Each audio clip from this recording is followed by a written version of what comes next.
Una de las ventajas que yo personalmente tengo, creo que soy como un camaleón, ¿verdad? En cada situación trato de adaptarme. Siendo otro país, a veces sí te miran diferente o raro o puede haber hasta bullying, ¿verdad? Inclusivamente. Tuve una comparación de cómo es la vida en Europa, en África. Libia está en Norte de África, Canadá, Estados Unidos. Y cada país tiene sus cosas buenas y sus cosas malas. Y yo miré que Libia le faltaba todavía. Dije, es un país donde está muy padre, mucha familia, cultura, pero no es lo que estoy buscando. Estoy buscando algo más. El ser mexicano nada más, el nacer aquí, traes 1000 beneficios más que nacer en un país en África. El tomar el primer paso es el más difícil siempre. La vas a pensar, salir de tu área de confort, dejar lo que estás haciendo. Esa decisión la tomé ya después de 15 años siendo empleado. Y antes que me quejaba de 8 a 5, pues ahora no hay hora de entrada, pero no hay hora de salida. Sí. Y esos temas no te los platican en la escuela. Te dicen, no, ven, prende, bien suave. Y a la hora no, te das cuenta que no. Si eres el más inteligente en el cuarto, estás en el cuarto equivocado. Sí. No puedes ser tú siempre. Hagan mucho networking. Relaciones para mí es todo. Webmex no estaría donde está si no fuera por mis relaciones. Lo que más me llamó la atención en Ciudad Juárez es su gente. No vas a encontrar nadie como la gente de Ciudad Juárez. Qué gusto tener aquí en la mesa de Expoliderazgo a Noralá Abusekri. ¿Lo dije bien? Así es, Noralá Abusekri. Tú eres ingeniero en sistemas. Correcto. Y hoy vamos a platicar contigo de varias cosas. Vamos a platicar de las multiculturas, vamos a hablar de emprendimiento, vamos a hablar de cómo es haber vivido tus primeros años de vida en Libia. Uh-huh. Pero cómo pasaste por más de 5 países a través de tu crecimiento, de tu desarrollo. ¿Cómo emprendiste? ¿Por qué te quedaste en Ciudad Juárez? ¿Por qué emprendiste un negocio en Ciudad Juárez? ¿Y qué le ves a Ciudad Juárez? ¿Cuál es el potencial que le ves a Ciudad Juárez? De verdad me da mucho gusto poder tenerte aquí, Noralá. Bienvenido. Gracias. Bueno, salam alaikum. Pensaba que la entrevista iba a ser en árabe, pero bueno, vamos a hacerla en español. Mucho gusto. Gracias por recibirme, por aceptarme aquí en tu programa. Pues está emocionante siempre hablar de emprendimiento, de multiculturas, de proyectos a futuro.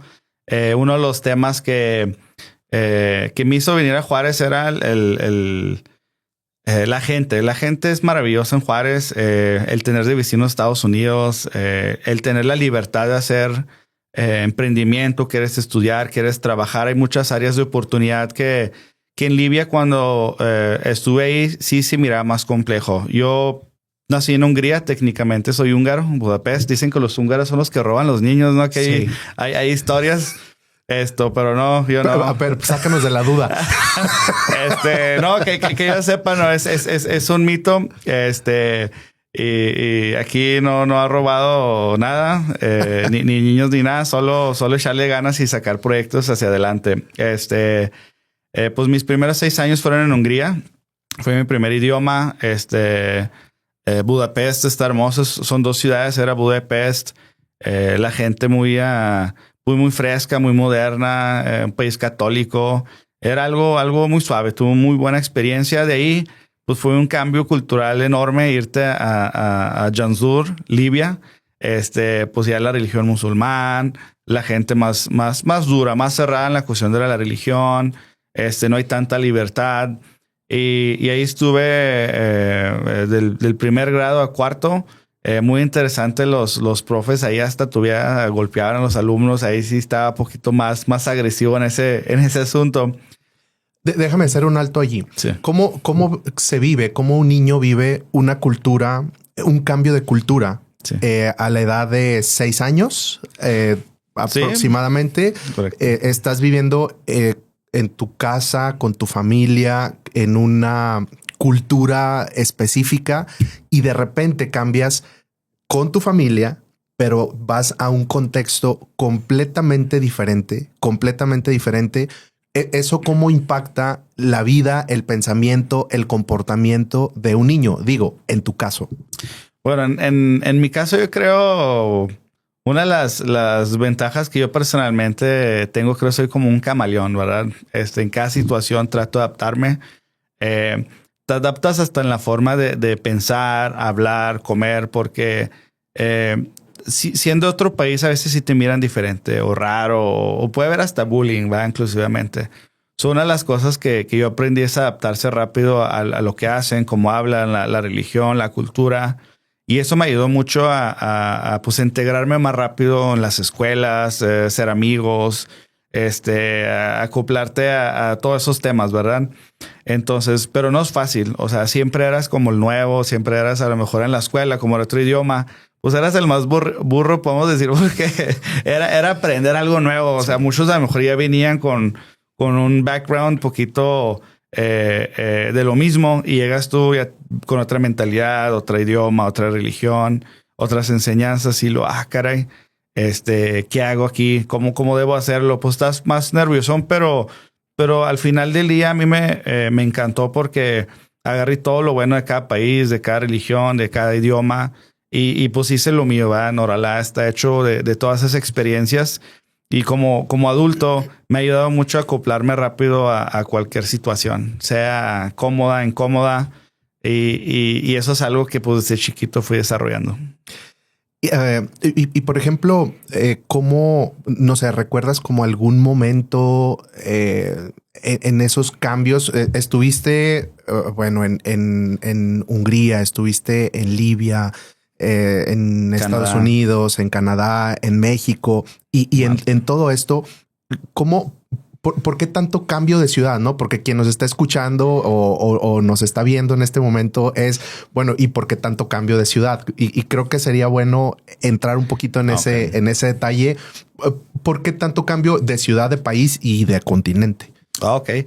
Bueno, una de las causas principales eran mis padres. Mi padre fue becado de Libia a Estados Unidos, hizo la maestría y de ahí conoció a mi madre. De hecho, en el Sarawak, aquí en un antro en Ciudad Juárez, que todavía existe. Y de ahí se fueron a Libia. Pero Libia pues estaba todavía en crecimiento, estaba todavía en tercer mundo. Y lo que hizo mi padre era conseguir una beca para irse a Hungría, a hacer su doctorado. Y desde ahí empezamos a viajar lo que es Hungría, Libia. Él tenía familia en Malta, tenía familia en Inglaterra. Entonces, mi padre igual era geólogo, ¿verdad? Que descanse en paz. Trabajó por una compañía que se llama Waha Oil Company. Y él como geólogo tenía pues el deber de comunicarse con los extranjeros. Libia vendía petróleo a Alemania, Francia, Italia. Entonces, él lo mandaban. Entonces, ya sea una semana, un mes, 6 meses, dependiendo del proyecto, pues nos llevaba normalmente. Entonces, tuve pues la oportunidad de viajar con él al fácil unos 35 países por él. Y ya después por mi cuenta ya tuve otros viajes personales que yo quise hacer, pero él fue como desde los 6 meses y yo en aviones, viajando, nuevas culturas, nuevos departamentos, hoteles. Entonces fue algo, ya recordando ahorita, tuvo mucha suerte el tener esa oportunidad, la verdad. Sí, y por ejemplo, eso cómo fue construyendo tu manera de ver a las personas, porque veías personas con distintas formas de comunicarse, con distintas complexiones, con distintos, vamos a decir, colores, sí. Las distintas razas. ¿Cómo iba esa información transformando tu manera de ver las culturas? Pues la verdad sí era sorprendente el estar con europeos, ¿va? Su lenguaje, su comida, su cultura. Y luego te vas a los árabes que traen otra forma de ser, religión, idioma.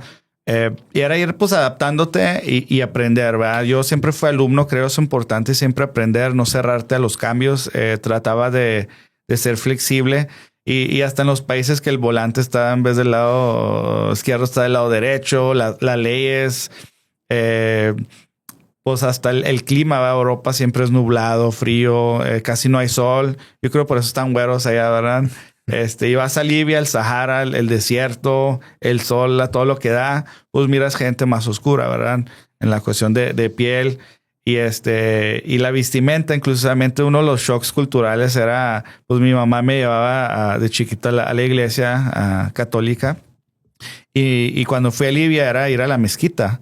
Luego era rezar 5 veces al día, aprender cómo prepararte, cómo hincarte. Y era algo así como que, caray, sí es diferente, pero pues nunca me cerré o me negué a pues practicar la religión o estar con mi padre o con mis familiares allá. Y desde la comida se sientan todos a comer de un plato, comen con la mano. Entonces ya es otro tema, ¿verdad? Ahí y Libia pues sí siempre ha estado más restringido en McDonald's, Burger King. No había nada de esos restaurantes que en Hungría yo a lo mejor disfruté.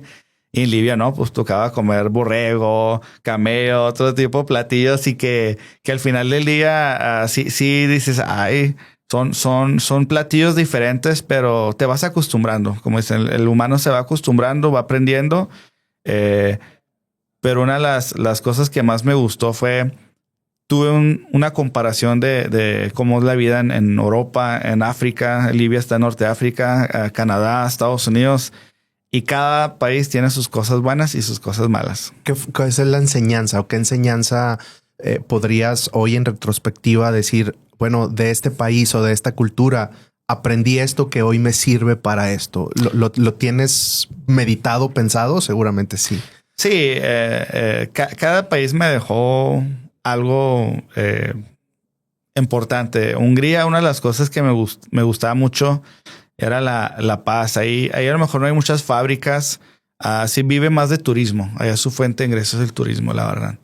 Entonces, en cuestión de libertad, sentirte suave, no hay presión, es Hungría. Si quieres irte a un país donde el tiempo va muy lento, Hungría es el lugar que debes de estar. Y si te gusta el frío. Pero la gente igual es muy respetuosa, muy buena, pero igual es más cerrada. No es como en Juárez que vienes aquí, aunque vas pasando por una calle y están haciendo una carne asada, es raro que te vayan a rechazar. No, vente aquí un taquito, ¿verdad? Una cervecita, aunque nunca se han conocido. O sea, está esa apertura que nunca miré en ningún lado. Y en Libia, al contrario, sí, la gente es más cerrada. Yo he notado que sí es más agresiva en ese tema. Por las guerras que han pasado, la cultura, la inseguridad. Y Libia definitivamente es un país donde pues bancos no hay. O sea, hay un solo banco. Cuestión de hospitales, educación. O sea, Libia la considero todavía en tercer mundo. O sea, sigue en progreso. El Gaddafi, pues con sus 40 años ahí como dictador, muchas limitantes. Ahí tú no podías abrir un negocio. Vamos a decir, yo aquí tengo mi negocio de tecnología y seguridad. Yo con mucho gusto fui al SAT, me di de alta, sin problema, pedí mis permisos y listo. Allá no, allá ciertas áreas de tecnología lo tenían el hijo a lo mejor del presidente, los deportes lo tenía el otro. Allá hasta para abrir un negocio tenías que pedir permiso. En muchos casos te negaban. Entonces, esos tipos de oportunidades que hay en México, en muchos países no los hay. La libertad, las opciones, el tener un país como Estados Unidos como vecino, que puede hacer mucho comercio. El nada más traerte algo que se necesita en México de Estados Unidos o llevarte algo de México a Estados Unidos, ahí es una fuente de ingreso muy fuerte. Que lo hay como ahorita lo que es los autos, por ejemplo, el comercio, los restaurantes. Y eso es algo que abre mucho trabajo, muchas oportunidades. Y pues algo que me gustó mucho de Canadá era ahí la infraestructura, ¿verdad? Las escuelas, las calles. Y digo, wow, o sea, es un lugar muy, muy bonito, pero igual nevaba, llegaba la nieve hasta las rodillas. Era un país, pues, para mí, creo mis favoritos que tuve experiencia. Pero igual siento que queda lejos de la familia. Tienes que aislarte. Y una de las cosas que siempre nos va a llamar es la familia, estar cerca de ellos. Mi madre es de Juárez, aquí tengo mis hijas. Es una de las causas por qué estoy. Y dos, todas las oportunidades que hay. México trae áreas de infraestructura, pero pues no puedes tener todo, ¿verdad? No puedes tener todo en esta vida. Entonces te toca escoger dónde quieres estar.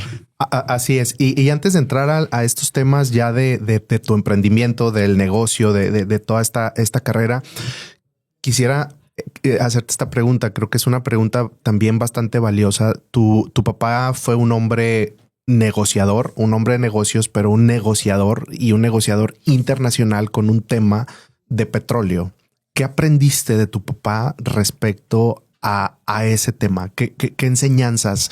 A lo mejor no te daba la clase de negociación, pero tú escuchabas llamadas, tú escuchabas conversaciones. ¿Qué pasaba por la mente y qué aprendías en qué dejó tu papá? Muy buena pregunta.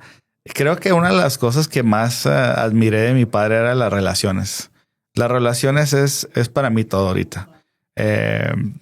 El tener relaciones internacionales, el tener amigos, el frecuentarlos, porque es la mejor forma de crecer y aprender. Teniendo un equipo fuerte, teniendo las relaciones adecuadas, tú vas a poder viajar. Él me acuerdo, llegaba a viajar y tenía amigos en Malta o en Canadá y no batallaba. Le ofrecían casa, hotel, lo que necesitaba.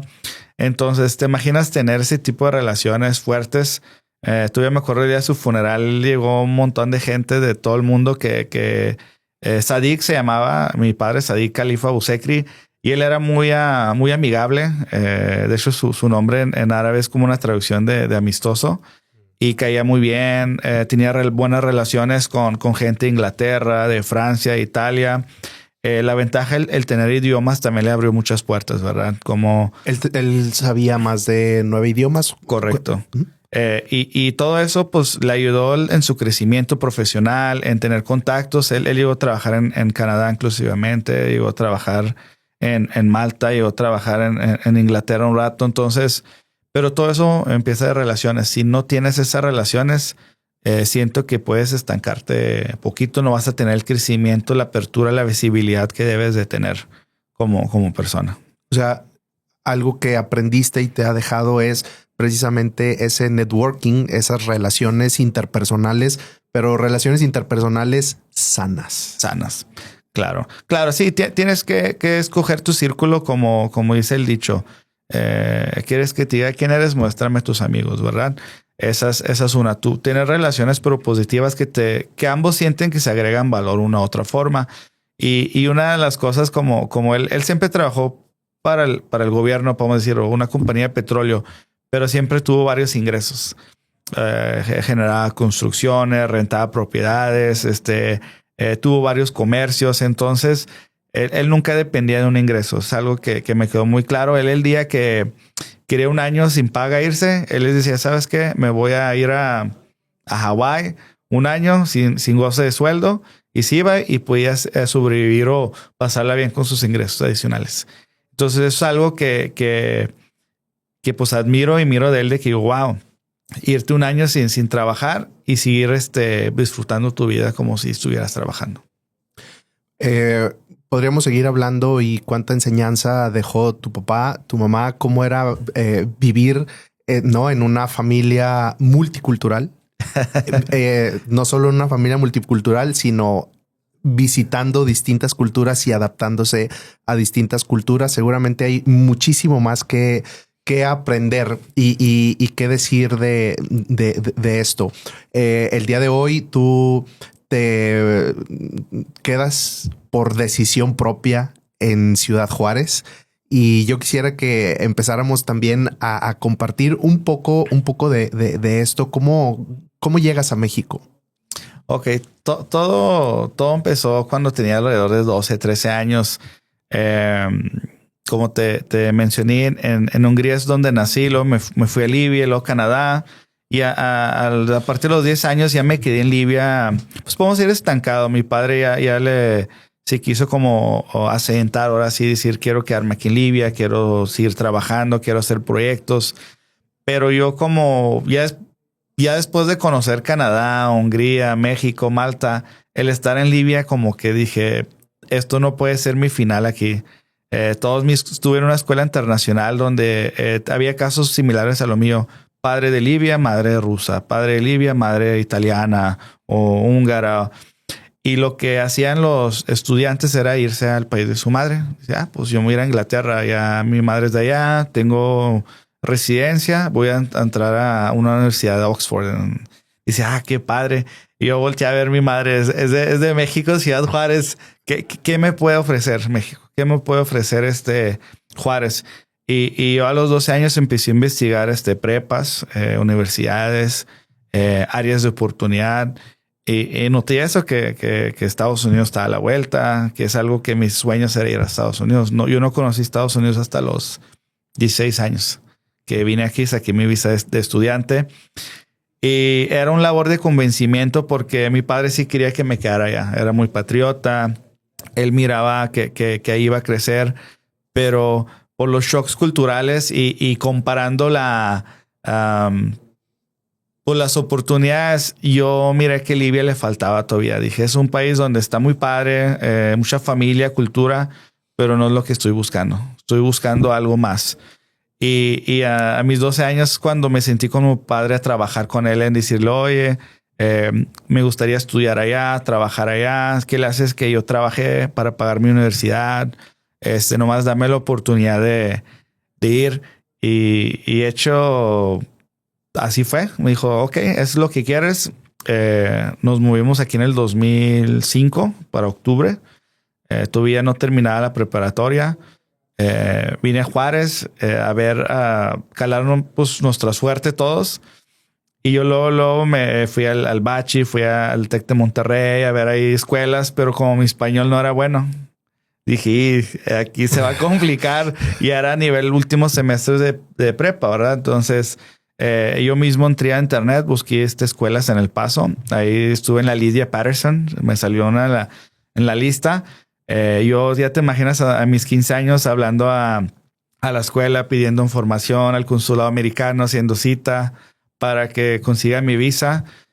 Mi primer trabajo, así como mi padre le prometí, le dije, no, yo sí tengo que pagar mi escuela, yo lo hago. Entré a Domino's Pizza, aquí en Ciudad Juárez, el que está ahí por Campestre. Ese fue mi primer trabajo.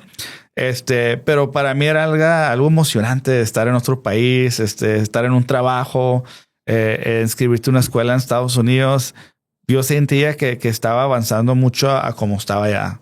Entonces, esa fue como la razón por qué vine a Juárez y me encantó la gente, la familia. Había un lugar que se llama Lolea antes, no sé si se acuerdan. No. No. Ok, era un antro. Entonces, pues yo miré un cambio enorme en todas las áreas de oportunidad, el tener visas, estar en Estados Unidos, viajar. Y a partir de ahí me decidí quedar en México. En Ciudad Juárez. En Ciudad Juárez. Estamos platicando con Noralá y vamos a ir a un muy breve corte y regresamos con esta conversación. Perfecto, gracias.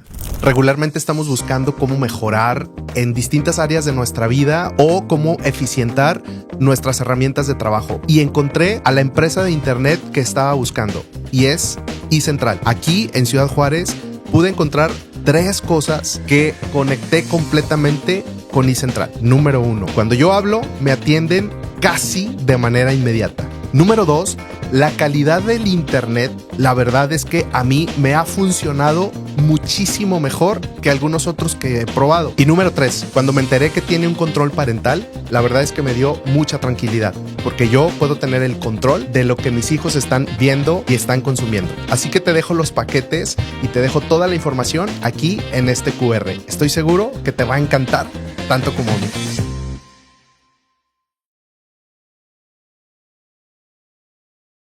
Seguimos aquí en la mesa de Expoliderazgo con Noralá Abusekri. Correcto. Ya cuando terminemos la entrevista ya voy a saber bien Abusekri, sí, ¿no? Ya ahí voy. Ahí vas. Estamos platicando contigo. Es una historia verdaderamente muy pues apasionante, interesante y donde podemos recopilar mucha información. Y tú decías que tú pues te sentaste con tu papá y empezaste a trabajar con él para decir, oye, pues no quiero quedarme en un país como este. Yo tengo aspiraciones, ¿no? Es correcto. No sé qué tan fácil y no sé qué tan difícil.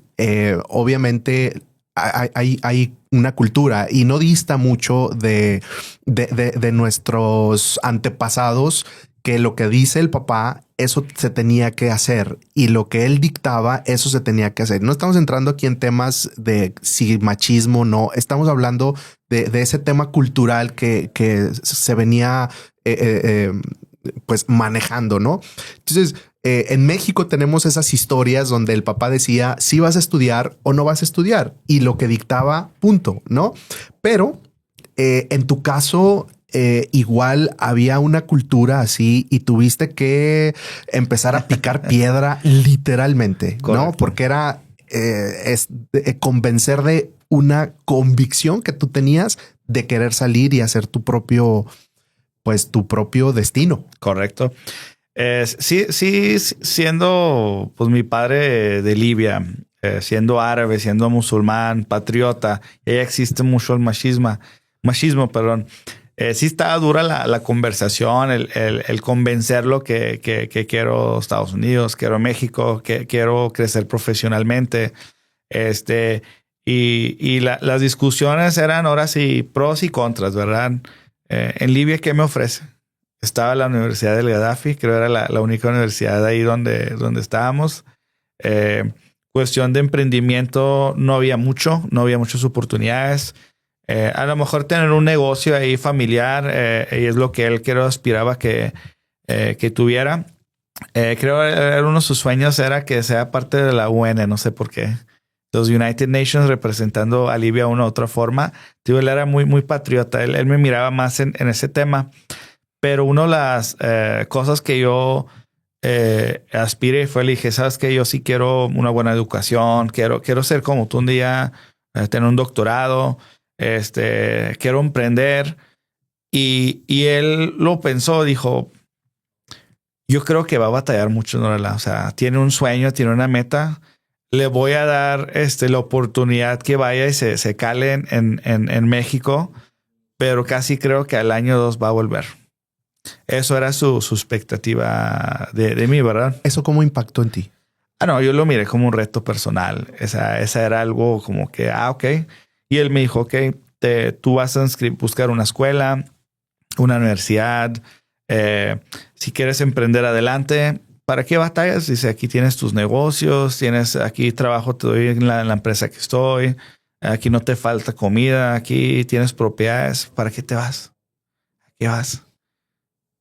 Y a mí no me llenaba, la verdad, eso. No, hasta el emprendimiento, en muchos casos no lo hice por dinero, era más por una meta personal, por un reto que yo tenía. Y ya pasaron, vine para Juárez, el inscribirte a una prepa a los 15 años, todo hablando a la embajada, hablando a la escuela que te inscriban, porque ninguno de mis familiares podía cruzar a Estados Unidos. Yo me inscribí directamente solo. Me acuerdo, fui a la junta, al consulado americano. Pues llegan y me miran así entrando a la escuela solo. Dicen, ¿y tú qué? No, pues vengo a inscribirme. Soy el que habló por teléfono. Soy de Libia y pues como que nunca me dio miedo hacer las cosas solo. Nunca esperé a mis padres que hacían pues las cosas básicas, ¿va? Inscribirte a una escuela, lavar, planchar, conseguir ingresos para mis gustos. Traté siempre de hacerlos por mi cuenta. Y uno de los retos más grandes era, le dije un día a mi padre, yo voy a un día a tener aquí en mi casa, voy a tener locales, voy a tener mi empresa.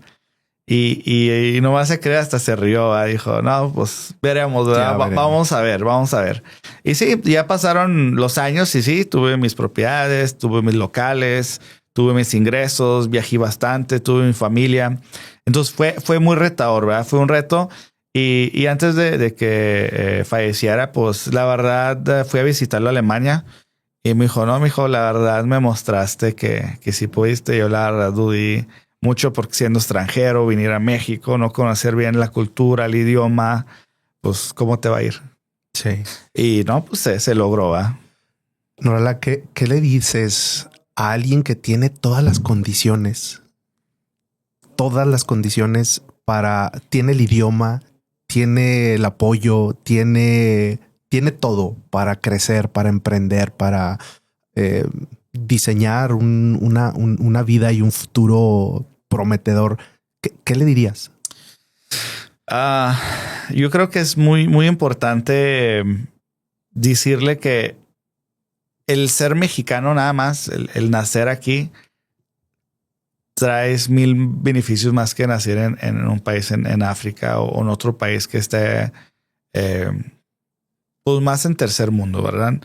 Desde la educación, desde las cosas básicas como los hospitales, el IMSS, desde créditos de casa en Fonavit bancarios, desde inversionistas, desde poder trabajar con gente internacional, empresas como aquí hay casi unas 500 maquilas desde Francia, Valeo, Bosch, Alemania, Foxconn, China, Wistron, taiwanés. Entonces tienes oportunidad de o trabajar o venderles algo o hacer un negocio con todas esas empresas. Traes un gobierno funcional que hay impuestos, hay formas de hacer negocio y también crecer. Y tienes un país vecino, uno de los mejores del mundo, que es Estados Unidos, que mínimo es ir a visitar, ver su infraestructura, aprender su idioma, comer su comida. Y es una ventaja de comercialización. En Libia batallan mucho para lo simple, el arroz, el azúcar. Tienen que andar importando Italia, Francia. Aquí en México está lleno de cultura. Hay playas. Cancún, una de las mejores playas del mundo.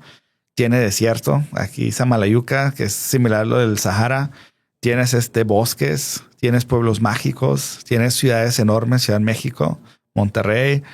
Tienes pues todo lo tenemos en México. Pero siento que como está ahí, dicen, no, pues ahí está y siempre ha estado y no es muy importante.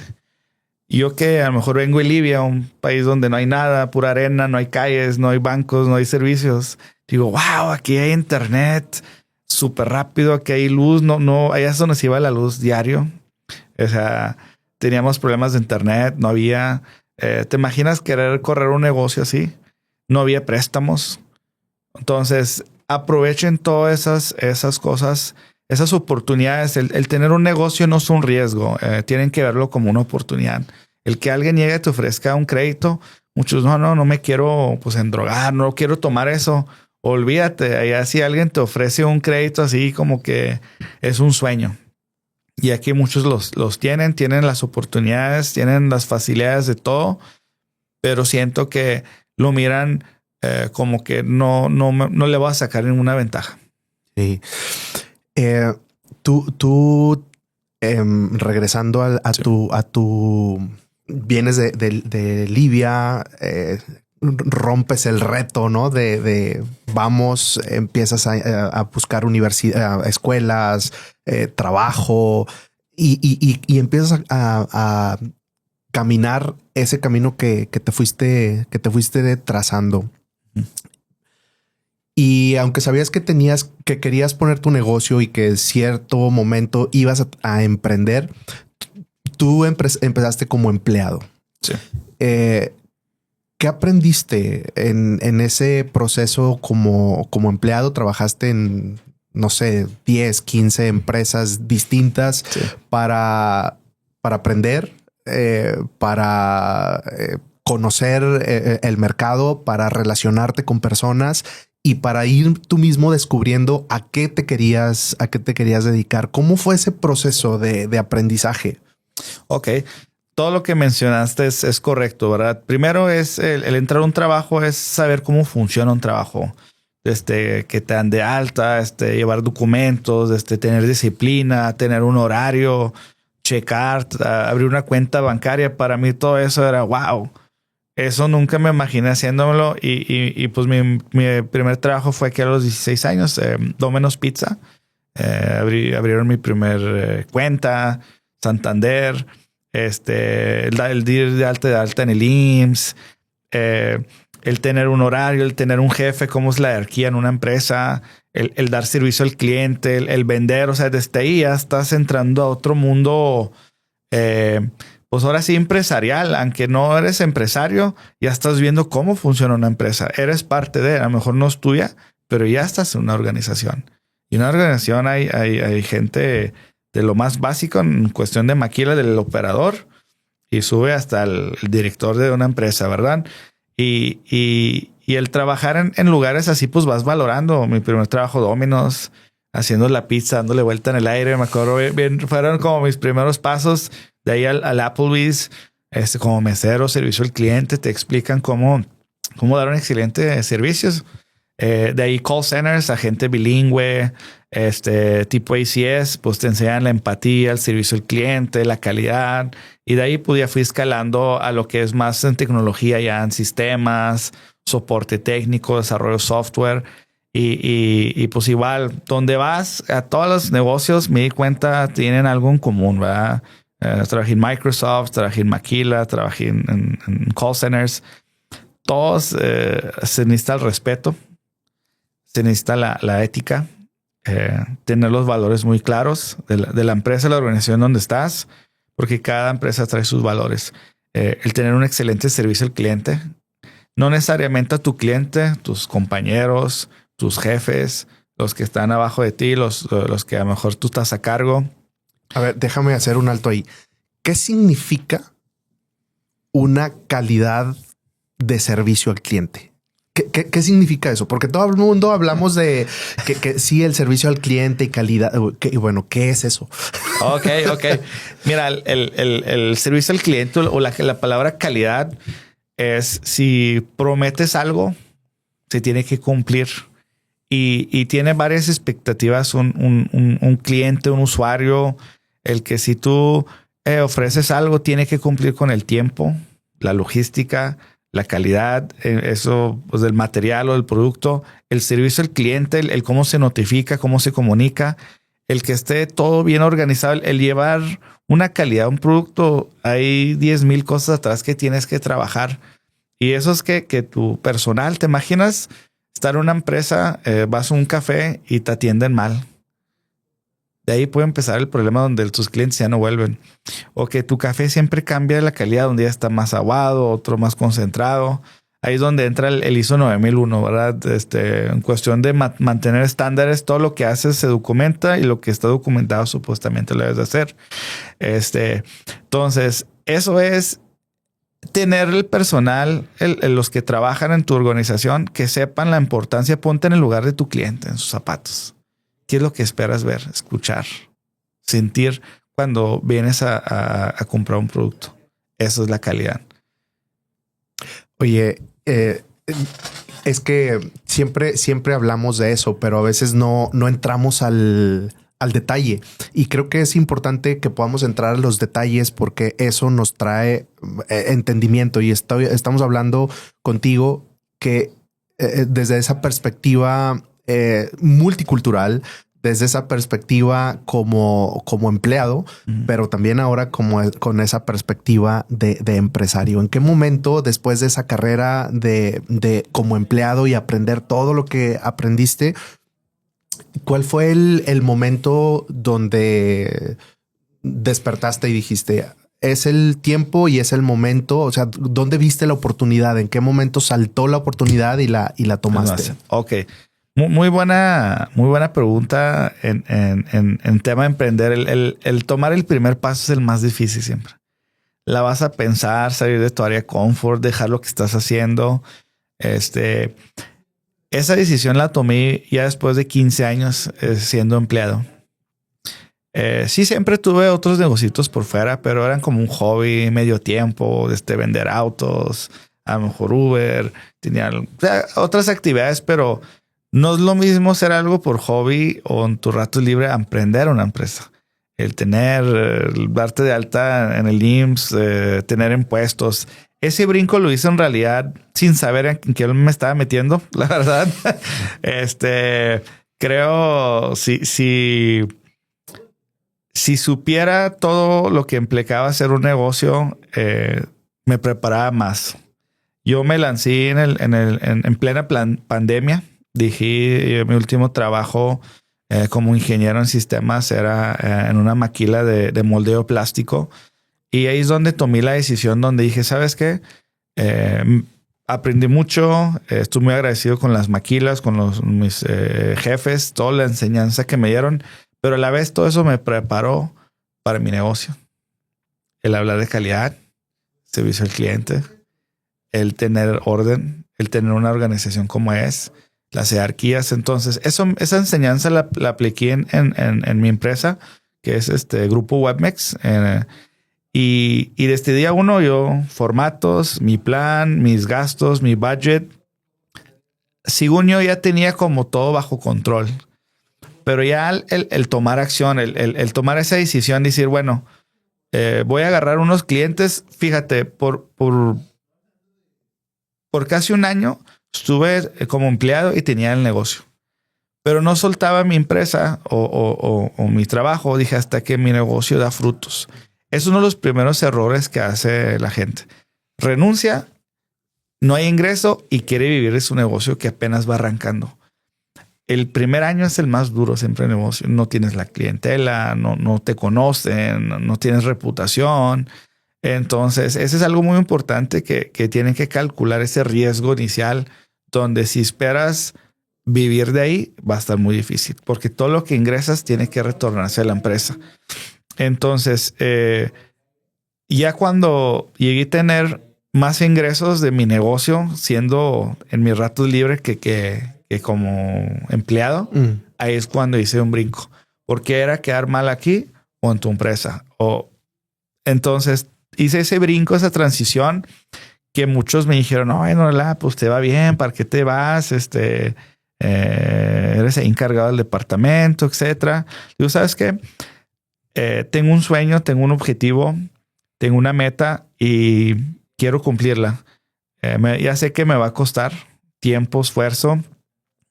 Y sí me costó desveladas, ansiedad en las noches, pánicos. Y te tienes que hacer experto en todo teniendo tu empresa. Leyes, abogado, contador, experto en fiscal, experto en contratos, comprador, supervisor, gerente, servicio al cliente. Te toca hacer los 12 departamentos que hay normalmente en una empresa cuando empiezas. Y olvídate, es un caos porque no tienes a veces el recurso para contratar toda esa gente. Entonces te toca hacerla. Y antes que me quejaba de 8 a 5, pues ahora no hay hora de entrada, pero no hay hora de salida. Sí. Y esos temas no te los platican en la escuela. Te dicen, no, ven, prende, bien suave. Y a la hora no, te das cuenta que no. Entonces, como vas generando recursos, mi recomendación siempre es tener un equipo fuerte. Yo agradezco mucho que he conocido a Osmar Ramírez, a varios de mis empleados ahí, a Emma Ponce, que es mi prometida, pero también me ha apoyado mucho. Ellos han sido como los pilares de la empresa, ¿verdad? Tú puedes tener una idea súper padre, pero si no tienes la gente correcta, vas a tronar, no va a funcionar. Puedes tener la idea no correcta, no sabes en realidad si es la mejor, pero teniendo la gente correcta en el negocio, se va a resultar y va a ser esa empresa funcional. ¿Cómo le haces para elegir a la gente correcta? Híjole, para elegir, yo creo, cuando yo llego a entrevistar a alguien, a contratar a alguien, yo me baso mucho qué es lo que aspira, sus valores, qué busca. No me fijo mucho en su conocimiento. O sea, eso puede encaminarse al rato, que también es clave, ¿verdad? Es importante tener gente que sepa, que sea experto en su área. Pero lo más importante es si miras tu visión. En las buenas y en las malas va a estar ahí. Porque no siempre es fácil emprender y va a haber momentos donde quieres tirar la toalla. ¿Sabes qué? Si tú como líder quieres tirarla, te imaginas tus empleados. Entonces, el que ellos miran esa visión y creen en ti, y creen en ella y que dicen, yo voy a hacer lo posible para que esto funcione. Ese es la personal que debes tener, que si tú no estás, al momento que le delegues tareas, actividades, él pueda hacerlas con honestidad, con valores, que no te vaya a robar, que no te vaya a mentir. Esa gente es la que necesitas ahí. Que cuide tu negocio como si fuera el de ellos. Déjame, voy a hacer una pregunta un poco más profunda. Sí. ¿Cómo le hace un líder? O sea, esa es la forma en que el líder descubre o le hace para traer a la gente adecuada. Pero ¿cómo el líder se tiene que preparar para ser el adecuado al que ellos van a seguir? Híjole, El día que abrí mi empresa, pues solo pues decía que era dueño. Ahora siendo una organización de varios empleados, departamentos, digo, pues soy un director, ¿verdad? Soy el CEO. Y muchas noches, muchas veces me senté a decir, ¿qué es el trabajo de un director? ¿Qué hace el CEO? Entonces tuve que aventarme, la verdad, leer al menos unos 5 libros de emprendimiento, de qué hace el CEO, una descripción de puesta. Tú eres el que toma las decisiones más complicadas. Tú eres el que tienes que tener la visión ahí. Tú tienes el que debe traer más clientes. Tú tienes que asegurar que la organización funcione. O sea, traes una carga de trabajo enorme y la responsabilidad más grande de la empresa, porque al final del día, si tomaste buenas decisiones, te va a ir bien. Si tomaste malas, pues vas para abajo y no puedes culpar a nadie. No puedes culpar al gobierno, a tu mamá, a tus empleados. O sea, esa carga cae directo en ti. Entonces, para poder tomar mejores decisiones, sí tienes que tener el conocimiento de ser un director. Tienes que tener esa preparación. Tienes que leer libros. Sí. Y aparte, vas a tener que todo tu conocimiento, o sea, un buen líder no es que sea el mejor. En realidad, tú tienes que hacer la gente que está ahí que sea mejor que tú. Que ellos sean los expertos, que sean delegar ese trabajo, que ellos la hagan. Ese es un empresario profesional, podemos decir, el que pueda hacer su gente que sea mejor que él. ¿Te costó trabajo ponerte en esa posición de decir, yo no soy en esta área el más inteligente o el más preparado? Eres tú. Así que tú toma el control de esto, claro, bajo tu dirección, bajo tu guía, pero a veces en el tema del liderazgo hay ese asunto de lucha de egos que pueden decirse o no, se notan, pero pueden decirse o no. Pero para ti, ¿cómo viviste ese proceso de soltar y decir, sí, tú eres mejor en eso que yo, me quito, aprendo de ti, pero vamos juntos? Es correcto. Es difícil soltar tu bebé, tu empresa a alguien. Yo ahorita en mis 5 años que tengo con Webmex Technology, tenemos bastantes ventas, clientes, podemos decir millones. Y si tú me creías y te digo, yo no toco el dinero, yo no lo manejo de mi empresa. Sí te creo. O sea, esos temas, por ejemplo, es difícil decir, poco, no, yo no manejo nada de la parte financiera. ¿Por qué decidiste no tocar la parte financiera? No es que no te interese y no es que no sepas los números. Lo delegaste. ¿Por qué? Se lo delegué porque me di cuenta que tengo un mejor administrador que yo. Yo soy experto a lo mejor en la parte de sistemas. Soy el visionario, el que quiere que esto funcione, el que toma las decisiones críticas, pero me di cuenta que no soy bueno en finanzas. En ese tema, más que ha tratado de leer de administración finanzas, dije, se lo voy a dejar a un experto. Cuestiones de abogados. Yo no sé hacer contratos. Puedo a lo mejor usar ChatGPT, pero buscar machotes en internet, pero tienes que ver un experto. Esa es clave, el tener experto en cada área y tiene que ser mejor que tú. Tú no puedes ser experto en todo. Tienes que tener el experto en obra civil, en construcción, en administración, en calidad, en desarrollo. Mis programadores programan mejor que yo. Y no hay nada malo eso. O sea, no hay nada malo que tus empleados sean mejor que tú. Y es bueno admitirlo. Decir, sabes que tú eres experto, por eso estás ahí. Porque tú me estás cuidando a mí y a mi empresa. Y ese es algo que tienes que valorar mucho. Y sí es difícil de soltar a veces. Es difícil de aceptarlo por, como dices tú, el ego. Pero en la realidad, un buen líder tiene que tener... Si eres el más inteligente en el cuarto, estás en el cuarto equivocado. Sí. No puedes ser tú siempre. Tú puedes ser cada quien tiene una tarea, tiene una misión en esta vida y tienes que saber cuál es, ¿verdad? Y la mía es, pues, asegurar que haga una empresa que funcione, que se cumpla mi visión, mis valores y que la gente que está ahí, pues, está al pendiente de ellas. Me llego a morir, Webmex puede seguir corriendo como si nada. Y ese es como el objetivo de cualquier, creo, empresario, que su sueño, su visión siga. Estás hablando de liderazgo completamente. Estás tocando el tema de liderazgo y te tocó visionar, te tocó emprender, te tocó fundar y te tocó llevar a un nivel ya rentable de grupo Webmex. Y entonces estás trayendo personas. ¿Cómo es tu proceso de capacitación ahora actualmente con tus a tu personal, a tus empleados, colaboradores? ¿Cómo los capacitas? ¿Cómo los vas llenando de más y mejor información para que el trabajo y la empresa sigan adelante? Es correcto. El tener ya gente a tu cargo, el tener una organización, el contratar gente, tienes que saber antemano qué son sus actividades, cómo las van a hacer y a detalle. Tienen que no puedes, aunque contrates el mejor experto del mundo en sistemas, en contador, pero si no tienes documentado lo que esperas de él, lo que quieres, sus objetivos, sus metas, no te va a funcionar. Porque él va a asumir que él está haciendo lo correcto o lo que hacía en su otro trabajo va a aplicar aquí. En realidad no. Tú tienes como, ahora sí, director, líder, dueño de una empresa, poner esas reglas, esos juegos. Claro, se pueden ir mejorando, pero bajo revisión, ¿verdad? Y tienes que dar ese seguimiento a todos los departamentos. Tienes que estar al pendiente de tu gente. No puedes entrar y luego soltarle todo. Tienes que darle de 1 a 3 meses de comunicación. Así se hace. Estos son nuestros clientes. Así trabajamos. Darle instrucciones muy claras, asegurar que las entienda, que las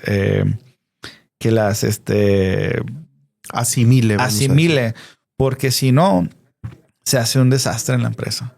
Asumes que traes ahí el mejor contador y resulta que no. Asumes que traes buenos programadores y hacen lo que quieran. Y tú tienes cierto estándar de calidad, servicio al cliente, forma de trabajar y tienen que seguir esos objetivos. Muchos piensan, voy a contratar un programador que me cueste 100,000 porque es muy bueno. Lo metes y resulta que no está haciendo lo que tú quieres. No es mucho el sueldo, la expertise, es asegurar que, repito, la misión, valores se adapten a tu necesidad para que esto funcione. Porque si no es así, pues es como estar en un barco y uno rima para un lado y otro para el otro. Entonces nunca vas a avanzar. Tienes que desde día uno explicar, sí, tomarte el tiempo, tener gente que capacite. Y tú como líder, aunque estés ocupado, tienes que tomarte el tiempo y tener esa relación con esas personas, aunque sea de un nivel más bajo al más alto. Tienes que acercarte, presentarte, explicarle la visión, darle la inducción, la plática, porque si no está eso, dice, bueno, vengo a checar, tomarme café, hacer unas cosas, pero no sé por qué lo estoy haciendo. Sí. Tiene que quedar muy clara esa visión. ¿Y esa es responsabilidad? Es del director. Del director.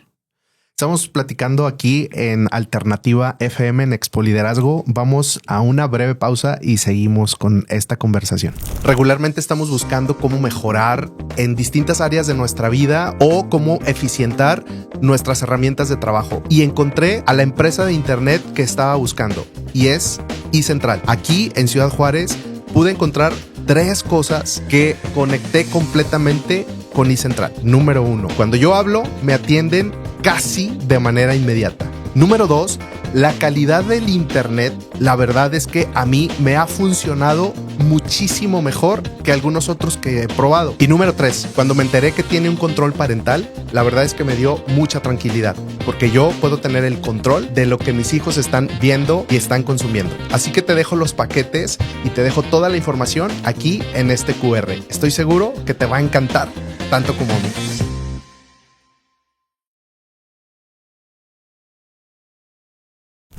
Regresamos después de esta pausa aquí por Alternativa FM Norala. Estoy muy contento de tener esta conversación contigo. Hemos hablado de tu multiculturalidad, hemos hablado de pues ese ímpetu de venir de otro país y hacer vida acá en Ciudad Juárez, en México, y todo lo que en pocas palabras ya nos has contado para poder iniciar tu emprendimiento y que hoy ya es una empresa consolidada. Correcto. Y estamos hablando del liderazgo del director, del CEO dentro de una empresa y hablamos parte de esa lucha interna, pero también externa de egos, ¿no? De decir, si aquí yo soy el jefe, entonces yo mando y yo soy el más inteligente, pero nos acabas de dar una lección de cómo nosotros como líderes necesitamos prepararnos para ser los indicados y poder liderar a otros con valores, con integridad, con honestidad, sin mentiras, sin engaño, con confianza. Entonces, gracias por esa apertura y decíamos fuera del aire, ¿no? No es por descubrir el hilo negro de nada y decías, está escrito en libros, está en cursos, está en muchos lugares, correcto, pero la conclusión es, una cosa es que esté escrito y que esté a la luz pública y otra cosa es practicarlo, ¿no? Ejecutarlo. Y ejecutarlo. Y nos vamos a equivocar en el camino, sí, pero retomamos. Y tú llegas a México y estás pues acá, pero teniendo la posibilidad en tu cosmovisión de poder vivir en por lo menos 34 países que has visitado, que conoces, de poder ir a alguno de los 5, 6, 7 países de los idiomas que manejas, que hablas. Decides quedarte en México, pero no decides quedarte en ninguna otra ciudad, sino en Ciudad Juárez. Sí, las circunstancias familiares, pero ¿por qué fundar Webmex, grupo Webmex en Ciudad Juárez? Una ciudad, déjame echarle poquita más crema a los tacos, ¿no? En el 2011 viajamos, mi esposa y yo, estábamos en Venezuela y estaba el tema de la violencia fuertísimo y no tiene pues buena fama, ¿no? Entonces, ¿por qué venir a una ciudad como Ciudad Juárez a emprender y hacer tu vida acá a esta frontera? Es una pregunta que me hacen muy, muy seguido. Oye, Norala, siendo de Hungría, Unión Europea, siendo de África, cualquier ciudad ahí o país, estando en Estados Unidos, Canadá, ¿por qué Juárez? ¿Por qué decides estar aquí en Ciudad Juárez, Chihuahua? Mi respuesta es muy simple. Lo que más me llamó la atención en Ciudad Juárez es su gente. No vas a encontrar nadie como la gente de Ciudad Juárez. Te puedes ir hasta aquí al sur, ve a Chihuahua, puedes notar un cambio enorme en la forma que te hablan, en la forma que te categorizan, en la forma de aceptación. Aquí yo siendo árabe, extranjero, no hablando bien el español, me aceptaron perfectamente, me dieron oportunidades. Trabajé donde quise, estuve en cursos, escuelas y es algo que pues estoy muy agradecido. Tuve jefes que me han dado enseñanzas enormes, nunca me miraron diferente, nunca me trataron diferente. Entonces algo que yo me encantó vivir y una de las razones es esa, la gente. 2, yo aposté mucho en Ciudad Juárez por ser frontera. Dije, aquí en Juárez hay mucha empresa, mucha maquiladora, mucho comercio y va para grande. Es bueno ser parte de la historia de Ciudad Juárez. A lo mejor sí, vas a Dubái, pues ya está bien desarrollado allá. Vas a Nueva York, pues la primera ciudad de Estados Unidos súper avanzada.